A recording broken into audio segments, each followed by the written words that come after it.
Empty Nation. Empty Nation is a book I've been working on / just kind of story and universe.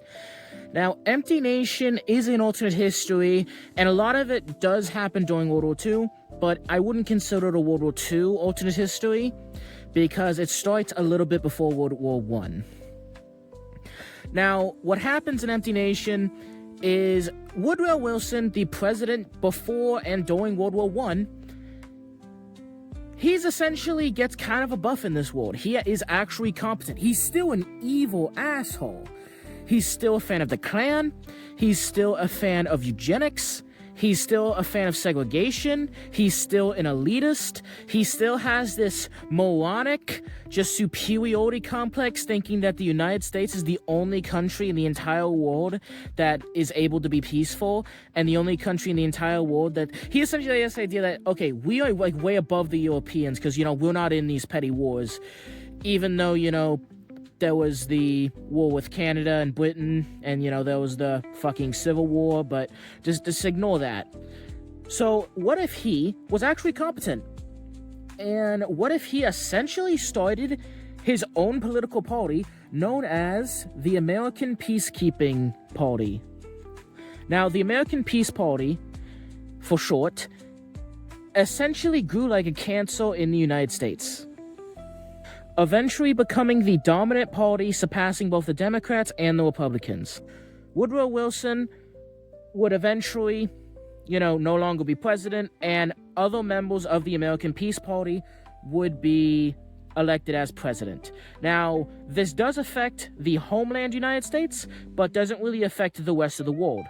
America still gets in World War I, all that stuff, and World War II goes pretty much the same, with the Japanese attacking the Chinese, and with, Nazi Germany doing all the Nazi German stuff.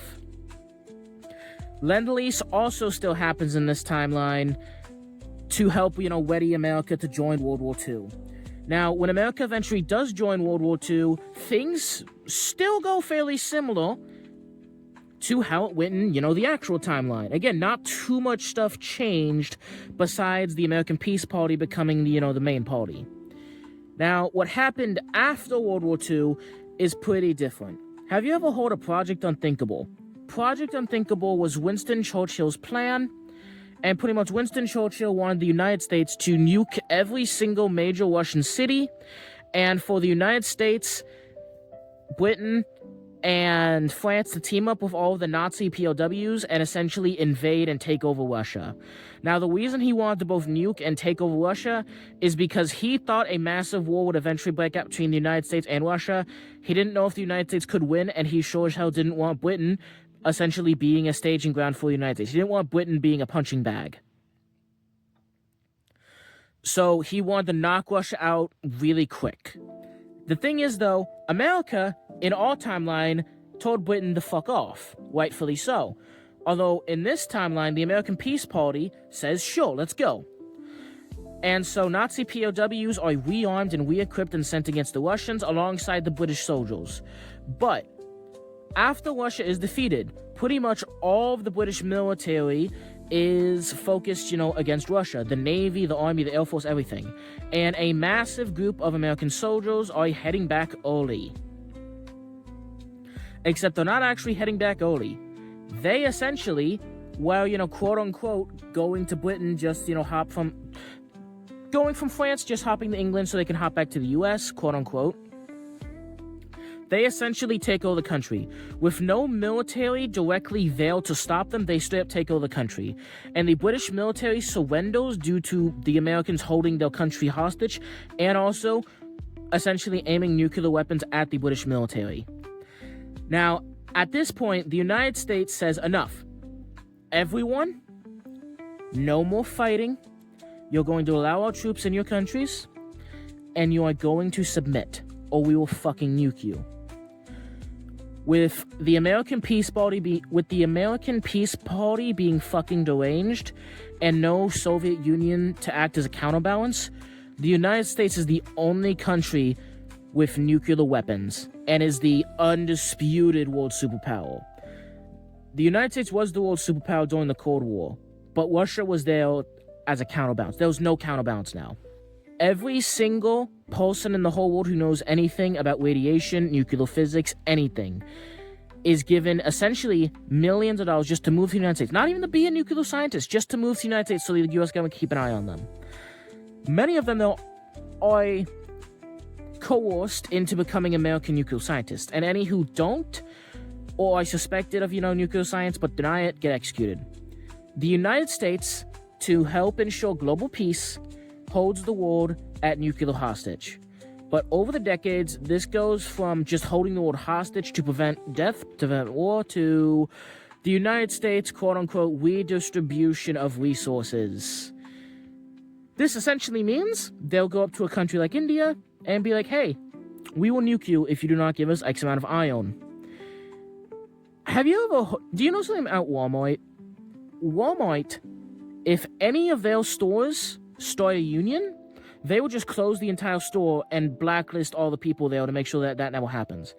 Any country that does any research into anything nuclear, whether if it's power plant, bomb, anything, or any country that rebels, gets nuked.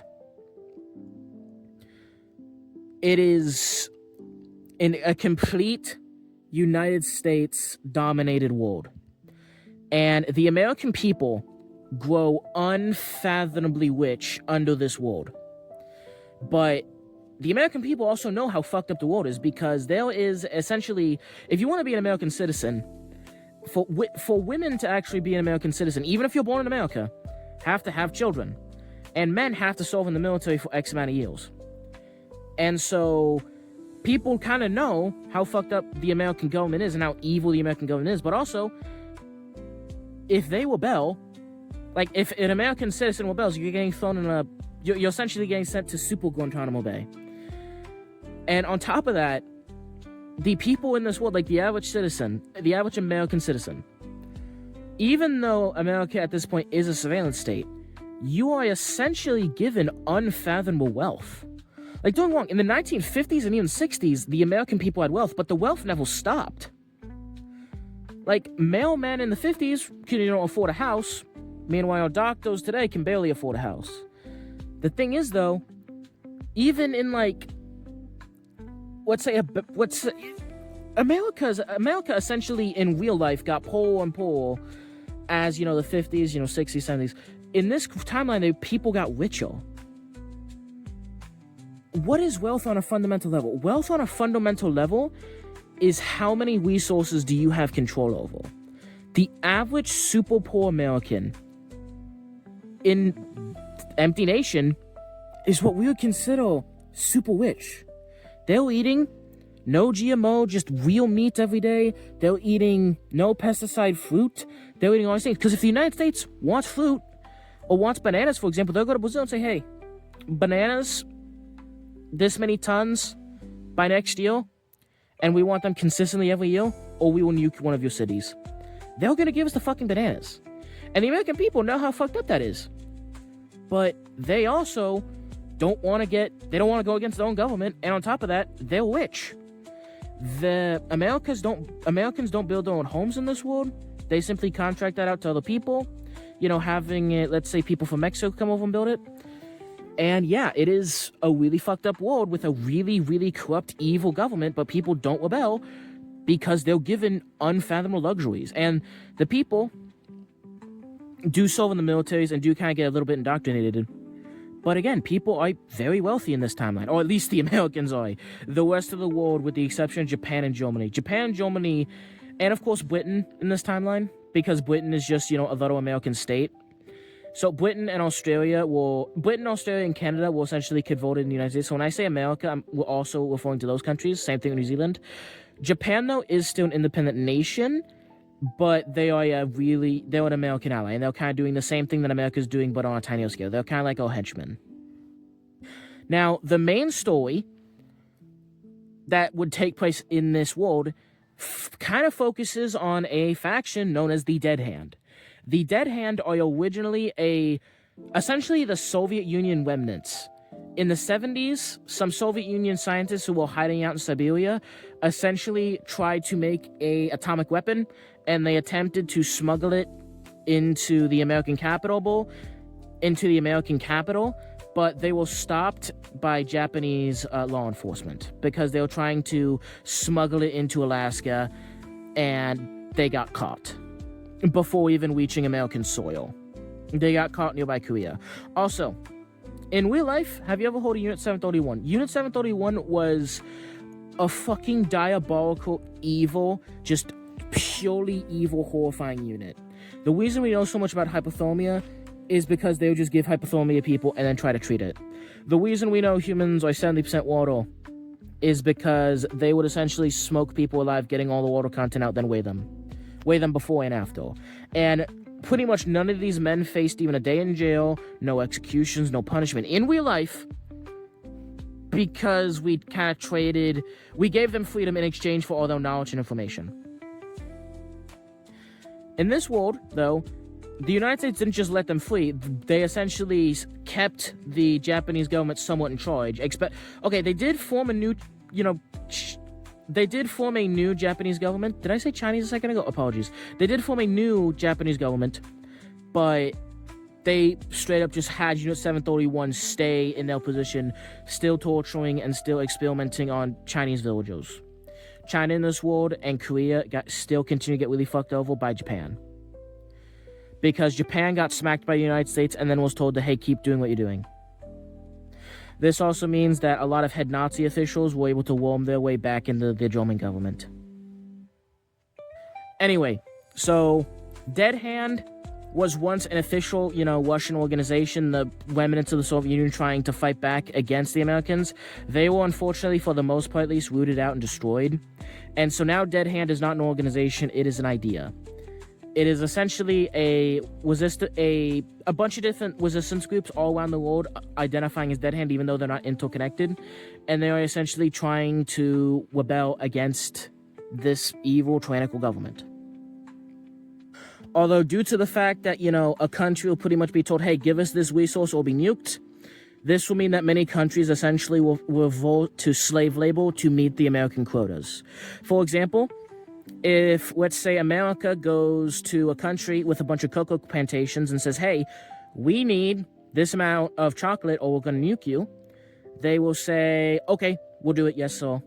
And then they will enslave some of the people, even children, to work on these cocoa farms, making, chocolate, just to, feed the Americans. So imagine that, essentially children enslaved just so that way Americans and the wealthy countries like Germany and Japan, just so that way these rich countries can have chocolate.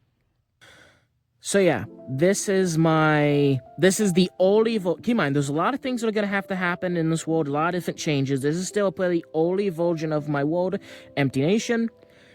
I still haven't necessarily come up with I haven't really come up with any stories in universe, besides, just kind of setting the universe, but yeah, this is going to be kind of like a spy thriller type story whenever I, write stories in it. Again, most of the stories I come up with, they're not individual stories, they're more settings to tell stories in. And so this is more so the earlier version of building the setting. I haven't begun, telling unique stories in it. What do you think? And this is my second channel. Please make sure to like and subscribe. And this is only one of many stories I'm working on. Thank you for listening, and I'll catch you later.